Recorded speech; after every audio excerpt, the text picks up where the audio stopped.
नमस्कार, देवभूमि देख रहे हैं आप और आपके साथ मैं हूं अंशिका पाठक।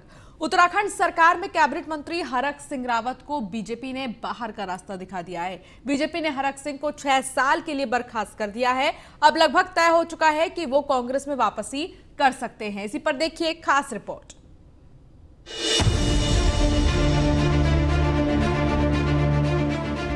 हरक सिंह रावत फिर फरक गए। ठीक 6 साल पहले आधी रात को बीजेपी में सरके थे, अब हरक आंसुओं में डूबे हैं। कैबिनेट और बीजेपी से निकाले जाने की खबर सुनकर उनकी आंखें छलक आई, गला रुंध गया। हरक सिंह रावत का कहना है कि केंद्रीय मंत्री प्रहलाद जोशी ने मुझे दिल्ली में मिलने के लिए बुलाया। ट्रैफिक के कारण थोड़ी देर हो गई। मैं उनसे और गृह मंत्री अमित शाह से मिलना चाहता था, लेकिन जैसे ही मैं दिल्ली पहुंचा, मैंने सोशल मीडिया पर देखा कि बीजेपी ने मुझे निष्कासित कर दिया है। हरक सिंह रावत ने कहा कि इतना बड़ा फैसला लेने से पहले बीजेपी ने मुझसे एक बार भी बात नहीं की। अगर मैं कांग्रेस छोड़कर बीजेपी में शामिल नहीं होता तो 4 साल पहले बीजेपी से इस्तीफा दे देता। मुझे मंत्री बनने में ज्यादा दिलचस्पी नहीं है, मैं सिर्फ काम करना चाहता हूं। हरक सिंह रावत ने कहा कि कांग्रेस पार्टी उत्तराखंड में पूर्ण बहुमत की सरकार बनाएगी। मैं कांग्रेस पार्टी के लिए काम करूंगा। खुद मुझे नहीं मालूम कि बीजेपी के नेताओं को जो पूरा देश चला रहे हैं, एक मनगणत सोशल मीडिया पे चले समाचार को आधार बनाकर और इतना बड़ा निर्णय, मैं उनकी सरकार में कैबिनेट मंत्री था, सीनियर मिनिस्टर था, सबसे मेरे बहुत व्यक्तिगत संबंध थे। अमित शाह जी से, नड्डा जी से, प्रहलाद जोशी जी से, सबसे बहुत अच्छे संबंध थे। एक बार मुझसे बिना बात किए हुए इतना बड़ा निर्णय उन्होंने लिया, मुझे लगता है कि विनाशकालीन विपरीत भी था। हरक सिंह रावत को मंत्रिमंडल से बर्खास्त करने पर मुख्यमंत्री पुष्कर सिंह धामी ने कहा है कि हरक सिंह पार्टी पर टिकट के लिए दबाव बना रहे थे। वो अपने परिवार के सदस्यों के लिए टिकट मांग रहे थे, लेकिन बीजेपी की अलग नीति है। बीजेपी में एक परिवार से एक शख्स को टिकट दिया जाता है। ऐसे में हरक सिंह की मांग मानना संभव नहीं था। वहीं बीजेपी के प्रदेश अध्यक्ष मदन कौशिक का कहना है कि अनुशासनहीनता करने पर हरक सिंह के खिलाफ कार्रवाई की गई। से दूर चलने वाली पार्टी है और सबका साथ, सबका विकास, सबका विश्वास और सबका प्रयास जो एक मंत्र है, उस मंत्र को लेकर हम आगे बढ़ रहे थे। उसमें कई बार जब वो बातें करते थे तो हम लोग असहज भी होते थे, लेकिन फिर भी चूंकि हमारी पार्टी, हमारा परिवार बड़ा परिवार है, हमने कोशिश करी हमेशा उनको लेकर चलें। लेकिन यहाँ पर चूंकि स्थितियाँ ऐसी हो गई कि वो अपने समेत अपने परिवार के लिए और अन्य लोगों के लिए पार्टी पर दबाव कर रहे थे, तो इसलिए पार्टी ने निर्णय लिया। तो मुख्यमंत्री जी ने डॉक्टर हरक सिंह रावत जी को मंत्रिमंडल से हटाने का निर्णय लिया। राष्ट्रीय अध्यक्ष जी के निर्देश पर पार्टी के प्राथमिक सदस्य थे डॉक्टर हरक सिंह जी को भी निलंबित करने का, निष्कासित करने का निर्णय हुआ। पिछले दिनों से लगातार इस प्रकार की गतिविधियां, इस प्रकार की शिकायतें, इस प्रकार की सारी बातचीत सामने आ रही थी और कल पार्टी ने अनुशासन की उस सीमा में बाहर करने के रूप में हरक सिंह रावत जी को पार्टी से अलग किया है। हरक सिंह रावत कांग्रेस ज्वाइन कर सकते हैं। उनकी वापसी को लेकर कांग्रेस नेताओं में उत्साह दिख रहा है। कांग्रेस नेताओं का मानना है कि हरक सिंह के आने से पार्टी को मजबूती मिलेगी। हालांकि उन्होंने टिकट को लेकर कहा कि हरक सिंह की जो डिमांड होगी वो आलाकमान उस पर क्या फैसला लेता है, ये आलाकमान के ऊपर निर्भर करता है। भाजपा का आरोप है, ये भाजपा का आरोप है। जब उनके खिलाफ कुछ नहीं बोलने को मिला तो वो अपनी बहू के लिए किसके, अगर वो बहू के लिए टिकट मांग रहे थे तो क्यों उनके घर में मनाने के लिए मुख्यमंत्री जा रहे थे? फिर क्यों डिनर डिप्लोमेसी हो रही थी, बड़े बड़े ठहाके लग रहे थे अगर ऐसा काम वो कर रहे थे? लेकिन ऐसी कोई बात अभी पार्टी के सामने नहीं आई है। जब पार्टी के सामने आएगी तब उस पर विचार करेंगे। कांग्रेस पार्टी में विधिवत रूप से आ जाएंगे, अगर वो पार्टी के सामने कोई बात रखेंगे, पार्टी उसमें विचार करेगी, तब उसमें कुछ कहा जाएगा। देखो, ये निर्णय हाईकमान को लेना है और हरक सिंह जी का निश्चित तौर पर भारतीय जनता पार्टी में जिस तरह के हालात थे, 5 साल उन्होंने भी देखा, यशपाल आर्य जी ने भी देखा। तो जब भारतीय जनता पार्टी खरी नहीं उतरी तो हर राजनेता का वहाँ पर मन घुट रहा था। तो 5 साल उत्तराखंड में और 7 साल केंद्र में देखे हैं, इससे हमको निजात चाहिए, तो चाहे वो कोई भी हो। और बाकी ये निर्णय हाईकमान का है कि वो हरक सिंह जी को लेकर के क्या देते हैं, कहाँ देते हैं, कहाँ एडजस्ट करते हैं। वहीं हरक सिंह की बर्खास्तगी पर आम आदमी पार्टी ने भी प्रतिक्रिया दी है। आप प्रवक्ता नवीन पिरसाली का कहना है कि बीजेपी ने अपनी इज्जत बचाने के लिए उन्हें पार्टी से निकाला है। देखिए, भारतीय जनता पार्टी ने अपनी इज्जत बचाने के लिए हरक सिंह रावत जी को पहले ही मुक्त कर दिया है। उनको ये भरोसा था कि जिस प्रकार से हरक सिंह रावत कांग्रेस पार्टी के नेताओं से मिल रहे हैं, बहुत जल्दी ही दल बदल कर सकते हैं। इसलिए भारतीय जनता पार्टी ने अपनी जो इंसल्ट को बचाने के लिए उनको निकाला है। और यही कांग्रेस पार्टी में भी था कि किशोर उपाध्याय जिस प्रकार से भारतीय जनता पार्टी के नेताओं से मिल रहे थे, उनको भी डर था कि किशोर उपाध्याय पाला बदल सकते हैं। इसलिए उन्होंने भी किशोर उपाध्याय जी को सभी पदों से मुक्त कर दिया। तो आप देख सकते हैं कि किस प्रकार से अंतर्कलह चरम पर है। और यहाँ तो जनता की बात हो ही नहीं रही है। इन दलों की राजनीति में, तू मैं की राजनीति में और आरोप प्रत्यारोप की राजनीति में कहीं पर भी उत्तराखंड की जनता की बात नहीं हो रही है। रावत की भारतीय जनता पार्टी से रुखसती भारतीय जनता पार्टी या कांग्रेस को कितना फायदा पहुंचाएगी ये तो आने वाला वक्त बताएगा। लेकिन इतना तो तय है कि कल देर रात हुए एक्शन की जानकारी शायद उन्हें नहीं लग पाई। बहरहाल राजनीतिक दलों की इस पर प्रतिक्रिया आ रही है, तो कांग्रेस से भी अभी हरक सिंह रावत को कोई बहुत साफ संकेत नहीं मिल पा रहे हैं। कैमरामैन राजन बड़ोला के साथ सुदीप जैन, न्यूज 1 इंडिया, देहरादून। उत्तराखंड के कद्दावर नेता हरक सिंह रावत को बीजेपी ने पार्टी से निष्कासित कर दिया। साथ ही सरकार ने उन्हें मंत्री पद से भी हटा दिया है। इस पूरे घटनाक्रम पर लांसडाउन से बीजेपी विधायक दिलीप रावत की भी प्रतिक्रिया आई है। उन्होंने बीजेपी के इस फैसले को ब्लैकमेलिंग करने वाले नेता के खिलाफ की गई कार्रवाई बताया है। बीजेपी विधायक दिलीप सिंह रावत ने तो यह तक कह दिया कि हरक सिंह रावत पर यह कार्रवाई पहले ही हो जानी चाहिए, क्योंकि वो किसी भी संस्कृति को नहीं मानते, इसलिए वो पार्टी बदलते हैं और जनता के लिए विकास के रूप में वो कुछ नहीं करते, इसलिए विधानसभा सीट भी बदलते रहते हैं। निश्चित रूप से भारतीय जनता पार्टी कई दिन से उनके दबाव की राजनीति, ब्लैकमेलिंग की राजनीति को झेल रही थी। और मैं समझता हूं कि भारतीय जनता पार्टी की संस्कृति, कार्य पद्धति ऐसी नहीं है कि कोई दबाव की राजनीति को सहे। और निश्चित रूप से देर में आया लेकिन दुरुस्त फैसला है। तो वहीं पूर्व सीएम और उत्तराखंड में कांग्रेस के प्रचार अभियान के प्रमुख हरीश रावत ने साफ कर दिया है कि हरक सिंह को पहले अपनी गलती स्वीकार करनी होगी तो ही उनका स्वागत करेंगे। हरीश रावत ने कहा कि अगर हरक सिंह कांग्रेस पार्टी छोड़ने की अपनी गलती स्वीकार करेंगे तो हम उनका स्वागत करने के लिए तैयार हैं। हरीश रावत ने कहा कि हरक अभी कांग्रेस पार्टी में शामिल नहीं हुए हैं। कई मुद्दों पर विचार करने के बाद पार्टी निर्णय लेगी। मैं इस विषय में कोई टिप्पणी नहीं करना चाहूँगा, क्योंकि मुझे इस विषय में कुछ मालूम नहीं है। न हरक सिंह जी ने कुछ कहा है, अभी उन्होंने कांग्रेस पार्टी ज्वाइन नहीं की है और न मुझे उन्होंने ज्वाइन करना चाहते हैं इसकी जानकारी। काम करना चाह रहा है तो किसी के हाथ कोई पार्टी बांधती है, हजारों लाखों लोग करते हैं, उसमें कोई टिप्पणी करने जैसी कोई बात है ही नहीं। आप स्वागत नहीं कर रहा है और पार्टी के स्तर पर मुझसे पूछा नहीं जा रहा, मैं इस पर कुछ नहीं कह सकता। हाँ, मैं एक बात जानता हूँ कि पार्टी जो भी निर्णय करेगी सभी चीज़ों को ध्यान में रख करके करेगी। लोगों में क्या प्रतिक्रिया है, समाज में, राज्य में क्या प्रतिक्रिया है, उसके क्या परिणाम होंगे, सब चीज़ों को विचार करके निर्णय। मैं ENI के याद दिलाने के लिए बहुत धन्यवाद करता हूँ और मैं आज भी अपने बयान पर कायम हूं। मैं इस विषय में कोई टिप्पणी नहीं करना चाहूंगा। और इस बीच आपको सुनाते हैं कि गणेश गोदियाल क्या कुछ कह रहे हैं। लेकिन आवश्यकता है कि हम सब इस मामले में एक साथ बैठकर चर्चा करें। आज हमारे कुछ वरिष्ठ नेताओं के कुछ ऐसी स्थितियां थी कि वो नहीं आ पा रहे थे, जैसे हमारे प्रभारी जी कोविड से इन्फेक्टेड हैं, तो आज वो हॉस्पिटल डॉक्टर के पास गए हैं। उम्मीद करते हैं कि कल तक उनकी नेगेटिव रिपोर्ट आ जाएगी, तो हम बैठक कर इस पर बातचीत करेंगे आपस में। और सर, हाई कमांड की तरफ से कुछ मैसेज आया है या देवेंद्र यादव जी हमारे स्टेट के इंचार्ज हैं, वो हाई कमान के प्रतिनिधि हैं, वो हाई कमान ही है हमारे, तो उनसे बात हुई है कि ऐसी स्थिति राजनीतिक स्थिति है। और ये बड़ी बात है कि उन्होंने ये कहा है कि मैं निस्वार्थ पार्टी के लिए काम करूंगा।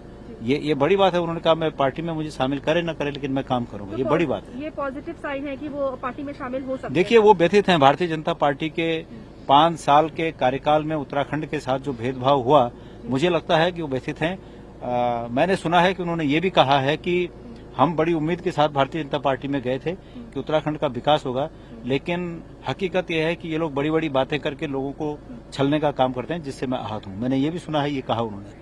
और अगर ऐसा उन्होंने कहा है तो निश्चित रूप में उनकी भावनाएं उत्तराखंड की बेहतरी के लिए है, तो पार्टी फोरम में उसको डिस्कस किया जाएगा। सर मेरा आखिरी सवाल होगा, कब तक हम पहली लिस्ट देख सकते हैं, कब तक आ जाए? हरक सिंह रावत को भाजपा द्वारा 6 साल के लिए बर्खास्त किए जाने को लेकर पूर्व कैबिनेट मंत्री हीरा सिंह बिष्ट ने कहा कि ये भाजपा का अंदरूनी मामला है, कांग्रेस को इससे कुछ लेना देना नहीं है। लेकिन हीरा सिंह बिष्ट ने यह भी कहा कि बीजेपी वो पार्टी है जो हमेशा खरीद फरोख्त करती रहती है और एक समय वो कांग्रेसी नेताओं को तोड़कर अपने पास ले गई थी। उन्होंने हमेशा कांग्रेस को नुकसान करने की कोशिश की और राजनीति में हमेशा अस्थिरता पैदा करने की कोशिश की है। हीरा सिंह ने हरक सिंह रावत पर भी तंज कसा है। बीजेपी का अंदरूनी मामला है कि उन्होंने पार्टी में हमारे सहयोगी साथी हरक सिंह रावत के खिलाफ निष्कासनीय कार्रवाई की। वो तो वो जानते क्या है, क्या काम किया उन्होंने। अब उसमें ज़्यादा कुछ कमेंट करना उचित नहीं है, ये उनका अंदरूनी मामला। मैं इसमें बीजेपी वो पार्टी है जिसने कांग्रेस को तोड़कर खरीद फरोख्त करके इन लोगों को ले गई थी, इसलिए बीजेपी को ये कहने का कोई अधिकार नहीं है। उन्होंने कांग्रेस को नुकसान करने की कोशिश की, खरीद फरोख्त को बढ़ावा दिया और स्थिरता प्रदेश में पैदा करने की कोशिश की, तो वो तो सफल नहीं हो पाए। हाईकोर्ट का आभार व्यक्त करते हैं कि उन्होंने इसमें दखल दिया, तो इसलिए इसका दोष तो बीजेपी पार्टी के ऊपर है। तो अब वो विचार कर रहे हैं कि गलती की उन्होंने, रियलाइज भी कर रहे हैं कि यहाँ आकर के जो उनके सपने थे विकास के काम करने को, सब अधूरे धरे रह गए। इसलिए वो कांग्रेस तरफ हाथ बढ़ाना चाह रहे हैं। अब हाईकमान तय करेगा कि क्या करना है, हम उसका स्वागत करेंगे।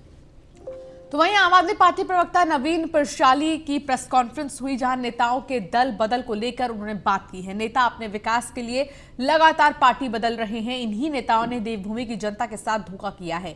नवीन पिरशाली ऐसे नेताओं के लिए उन्होंने कहा कि ऐसे नेताओं के लिए उत्तराखंड की राजनीति में कोई जगह नहीं है। उत्तराखंड की जनता ईमानदार है, लेकिन कुछ नेताओं ने विश्वासघात किया। अब उत्तराखंड का सुनहरा भविष्य बनाने का समय आ गया है।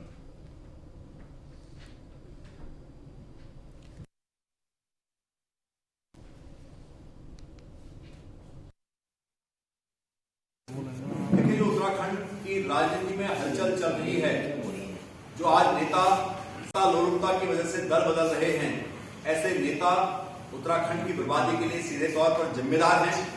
मैं अगर बात करूं, जो इसके सूत्रधार हैं हरक सिंह रावत जी, वो आईना है, उत्तराखंड की राजनीति का जीता जागता प्रमाण है। 20-21 सालों में ऐसे दल बदल नेताओं ने, सत्ता के लोलुप नेताओं ने हमारे प्रदेश को कैसे कर्ज की गर्द में झोंका, कैसे हमारी जनता के साथ धोखा किया और जनमुद्दों को कैसे इन्होंने दरकिनार करते हुए निजी स्वार्थ को प्राथमिकता दी है। उत्तराखंड की देवतुल्य जनता से प्रार्थना है, विनम्र प्रार्थना है और एक सुनहरा अवसर है 2022।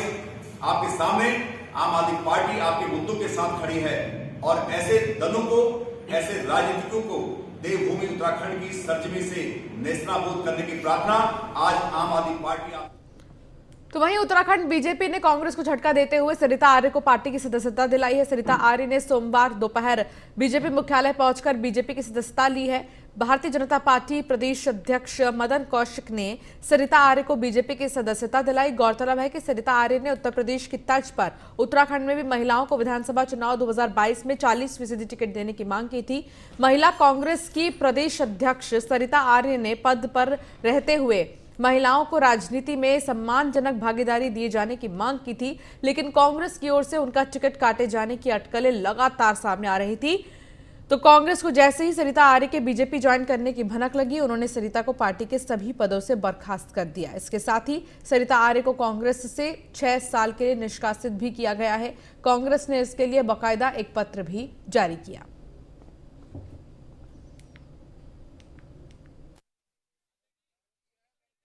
उत्तराखंड प्रदेश कांग्रेस कमेटी की महिला मोर्चे की अध्यक्षा सरिता आर्य जी ने आज कांग्रेस को अलविदा कहते हुए भारतीय जनता पार्टी ज्वाइन कर ली है। मुख्यमंत्री और प्रदेश अध्यक्ष ने उन्हें पार्टी की सदस्यता दिलाई। हमारे साथ बातचीत करने के लिए सरिता आर्य जी इनसे समझते हैं आखिर ऐसा क्या हुआ जो उन्हें कांग्रेस को अलविदा कहना पड़ा। सरिता जी, ऐसी क्या नाराजगी हुई कि आपको कांग्रेस को अलविदा कहना पड़ा, वो भी तब जबकि 2 से 3 दिनों के अंदर टिकट वितरण होना है? देखिए, मैं लड़की हूँ, मैं लड़ सकती हूँ का नारा तो हम बहुत जोर शोर से दे रहे थे। माननीय राष्ट्रीय महासचिव प्रियंका गांधी जी ने एक नारा दिया यूपी में कि मैं लड़की हूँ, मैं लड़ सकती हूँ, और करके भी दिखाया वहाँ। तो हमसे बार बार यही कहा जा रहा था कि महिलाएं सर्वे में नहीं आ रही हैं। अब बड़ा दुख हुआ कि भाई हर महिला चाहती है, हारने के लिए कोई नहीं, हर महिला चाहती है कि मैं जीतूं और विधायक बनूं। तो उसी उमंग से और उसी उससे जो फील्ड में देखिए महिलाएं जो कार्यकर्ता है, जो फील्ड में लगी रहती हैं, हमेशा सभी के दुख सुख में हैं और कांग्रेस के झंडे बुलंद कर रही हैं, उन्हीं महिलाओं के लिए हम टिकट मांग रहे थे। मैं महिलाओं की टिकट नहीं दिला पा रही थी, उसी ग्लानि से मुझे बहुत आप लोगों के माध्यम से भी मैंने सभी को बताया कि हमको टिकट नहीं दिए जा रहे हैं। यहाँ पे मेरे को सम्मान मिला, सभी ने कहा कि आप पार्टी में आइए, आपको मान सम्मान मिलेगा। मैं माननीय प्रदेश अध्यक्ष जी, माननीय मुख्यमंत्री जी पुष्कर धामी जी का और शीर्ष नेतृत्व माननीय नड्डा जी और अमित शाह जी और प्रहलाद जोशी जी, निशंक जी और माननीय मोदी जी का बहुत बहुत आभार प्रकट करूंगी कि उन्होंने मेरे ऊपर विश्वास जताकर यहाँ पे मुझे भारतीय जनता पार्टी की जो आज सदस्यता दिलाई माननीय प्रदेश अध्यक्ष जी ने, उनका आभार प्रकट करूंगी। और उन्होंने कहा कि आपका मान सम्मान होगा बहन जी, आप आइए। तो मैं इसी आश्वासन से यहाँ पे आई हूँ। जी, आपने कुछ दिनों पूर्व ही संकेत दे दिए थे कि टिकट नहीं तो पार्टी छोड़ने को आप तैयार हैं, तो क्या कुछ केंद्र के सीनियर लीडर्स ने या पार्टी के सीनियर लीडर्स ने आपसे बातचीत करने की कोशिश नहीं की कांग्रेस की? नहीं करी। देखिए माननीय हरीश रावत जी ने भी करी, अविनाश पांडे जी ने भी करी, तो उन्होंने यही कहा कि भाई महिलाओं को मान सम्मान मिलेगा, महिलाओं को आप मनाइए, लेकिन महिलाएं इस बार मानने को कोई तैयार नहीं है। महिलाएं ये कह रही हैं कि हम कब तक समझौता करें पार्टी में, हमें टिकट चाहिए। तो ये सरदार जी थी जिन्होंने साफ कहा कि टिकट वितरण को लेकर जो पार्टी में महिलाओं का सम्मान नहीं है, उसके मद्देनजर उन्होंने कांग्रेस छोड़ी है। हालांकि हरक सिंह रावत जी के मुद्दे पर वो टिप्पणी करने से भी बचती दिखी। कैमरामैन राजन बड़ोला के साथ सुदीप जैन, न्यूज़ 1 इंडिया, देहरादून। तो देहरादून से खबर, जहां आम आदमी पार्टी प्रवक्ता उमा सिसोदिया का पलटवार सामने आया। हरीश रावत के बयान को लेकर उन्होंने पलटवार किया है। आम आदमी पार्टी की सरकार बनने पर हम हरीश के घर की बिजली मुफ्त करेंगे। हम 200 से 400 यूनिट तक आधे दरों पर बिजली दे रहे हैं। हमारी गारंटी योजना से उत्तराखंड में 28 लाख लोग जुड़े हैं। आने वाले चुनाव में जनता ही परिणाम बताएगी। उमा सिसोदिया ने कहा कि कांग्रेस ने 70 साल में किसी राज्य में बिजली मुफ्त क्यों नहीं की है। उत्तराखंड में कांग्रेसी नेता फ्री बिजली का विरोध क्यों करते हैं। तो ये तमाम चीजें आरोप पर आरोप, और ऐसे में बेहद ही नजदीक है चुनाव, उसके पहले ही लगातार आरोप और प्रत्यारोप का दौर जारी है।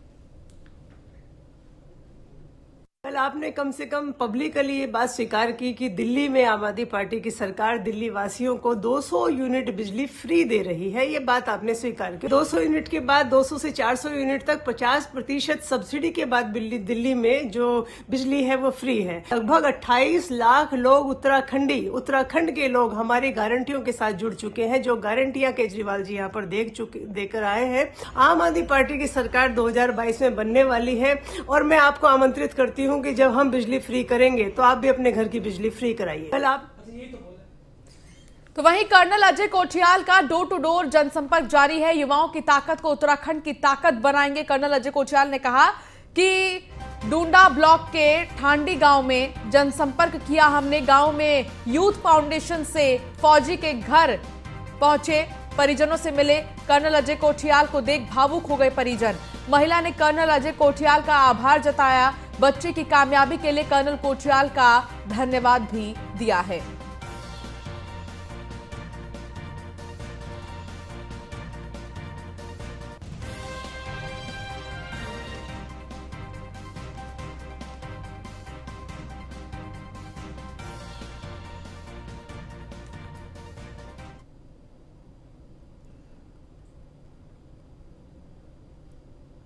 फौज में ये भी छोटा नीरज है। तो कर्नल अजय कोठियाल ने डोर टू डोर जनसंपर्क अभियान में गंगोत्री पहुंचकर यहां पर परिवार वालों से मुलाकात की और जितने भी परिजन थे गांव के, अलग अलग गांव के जो लोग हैं, वो उनको देखकर भावुक नजर आए।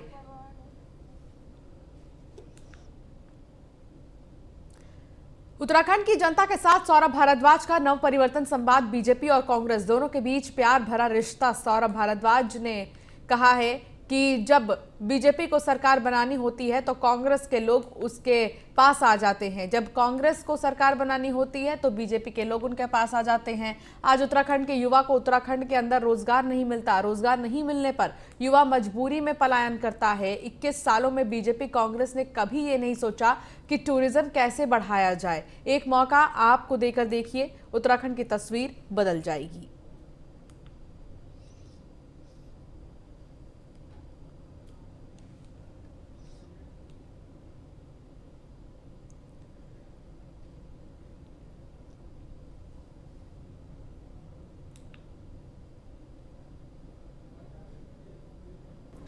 मेरा ये मानना है दोस्तों, एक मौका आम आदमी पार्टी को आप दे के देखिए। एक बार आम आदमी पार्टी की सरकार उत्तराखंड में बनी तो आप देखेंगे आपके मन में जितने सवाल हैं और इन पार्टियों ने जितने भी सवाल हमसे पूछे हैं उन सब के उत्तर आपके सामने होंगे। ये सारी की सारी बातें हमारे बारे में, दिल्ली के बारे में भी कही जाती थी और दिल्ली में सरकार बनाने के बाद आज अरविंद केजरीवाल जी का दिल्ली मॉडल पूरे देश में नहीं पूरी दुनिया में जाना जाता है। चाहे बिजली की बात हो, चाहे पानी की बात हो, चाहे शिक्षा। उत्तराखंड में समाजवादी पार्टी सभी 70 विधानसभाओं में चुनाव लड़ने जा रही है, जिसमें कि रविवार को सपा ने अपने 30 प्रत्याशियों की सूची जारी कर दी है। कुमाऊं के प्रवेश द्वार हल्द्वानी की सबसे हॉट सीट पर सपा ने शोएब अहमद को फिर अपना उम्मीदवार बनाया है। शोएब अहमद से बातचीत की हमारे संवाददाता उवैस सिद्दीकी ने। उत्तराखंड की 70 विधानसभाओं में इस वक्त समाजवादी पार्टी चुनाव लड़ने जा रही है, जिसमें 30 जो प्रत्याशी हैं उनकी सूची जारी हो गई है। इसी बीच हल्द्वानी की हॉट सीट, कुमायूं मंडल का प्रवेश द्वार हल्द्वानी है, सबसे हॉट सीट मानी जाती है हल्द्वानी। उससे समाजवादी पार्टी से शोएब अहमद चुनाव लड़ेंगे। हमारे साथ में मौजूद हैं, बहुत बहुत स्वागत है शोएब जी न्यूज़ वन इंडिया में आपका। शुक्रिया उवैस। सबसे पहले तो मैं अपने हल्द्वानी क्षेत्र की जनता का बहुत बहुत आभार और शुक्रिया जिन्होंने ये दुआएं करी, जिनकी वजह से मुझे टिकट मिला है। और मैं यही कहना चाहूँगा, जिस तरीके से अखिलेश जी ने जो मेरे ऊपर भरोसा जताया है कि मैं उसमें खरा उतरूँ और आने वाली विधानसभा 2022 में हमने अभी 30 टिकटों पर घोषणा करी है और 30 में उन सबको सर्व समाज को साथ में देखते हुए और पर्वतीय क्षेत्र में कुमाऊं के हमने मैक्सिमम सीटों में घोषणा कर दी है। 40 सीट जो बची हैं वो कल या परसों सुबह तक हम बाकी की सीटों में घोषणा कर देंगे। हालांकि अभी कांग्रेस ने और भारतीय जनता पार्टी ने अपने जो प्रत्याशी हैं उनके नाम नहीं खोले हैं और ना ही अभी कोई सूची जारी हुई है। कई सीटों पर कांग्रेस और भाजपा अभी मंथन में जुटी हुई है। हल्द्वानी से न्यूज़ वन इंडिया के लिए उवैस सिद्दीकी। उत्तराखंड। वहीं गैलेक्सी कंपनी का मालिक रोहित कुमार गिरफ्तार कर लिया गया है। उत्तराखंड एसटीएफ ने गैलेक्सी कंपनी के मालिक रोहित कुमार को गिरफ्तार किया है। आपको बता दें कि पंजाब में पाकिस्तान बॉर्डर के पास से ही गिरफ्तार किया गया है। रोहित कुमार पर अंतर्राष्ट्रीय स्तर पर फाइनेंशियल धोखाधड़ी करने वाला गिरोह चलाने का आरोप है। साइबर ठगी गिरोह के तार हांगकांग और कंबोडिया तक जुड़े बताए जा रहे हैं।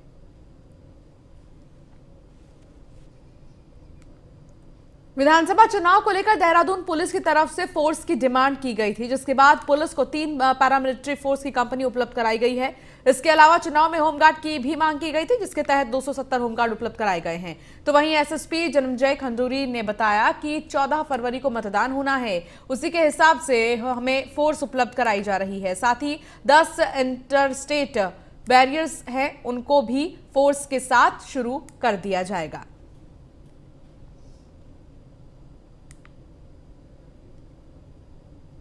जो हमारी जो मांग है, क्योंकि कुछ एक पैरामीटर्स हैं जिसके तहत हमको फोर्स लगाना होता है, तो उसी के तहत हमने एडिशनल फोर्सेस की डिमांड की हैं, जिनमें कि पैरामिलिट्री फोर्सेस भी हैं, होम गार्ड्स भी हैं।